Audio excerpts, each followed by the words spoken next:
ছোট্ট একটা ঘটনা দিয়ে শুরু করি আজকে। এই ঘটনাটা আমার চোখের সামনে দেখা।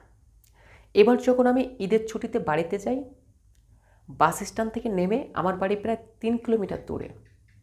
আমি যখন ভ্যানে উঠে যাচ্ছি বাড়িতে সন্ধ্যাবেলা, তখন বুঝতে পারি কোনো এক বাড়িতে কেউ মারা গিয়েছে।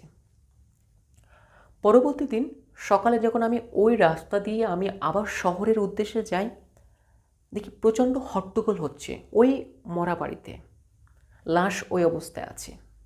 এখন সেখানে ঘটেছিল কি জানেন? আপনারা শুনলে অবাক হবেন। বড় ভাই মারা গিয়েছে, ছোট ভাইয়ের কাছে বাঁশ চাওয়া হয়েছে কবর দেওয়ার জন্য। এখন ছোট ভাই তার বাঁশ ঝাড় থেকে বাঁশ দিবে না বড় ভাইয়ের দাফনের জন্য। এখন এলাকাবাসী সিদ্ধান্ত নিয়েছে যে পুরো বাঁশ ঝাড় কেটে দেবে। তারপরে ছোট ভাই বাঁশ দিতে মানে চাপ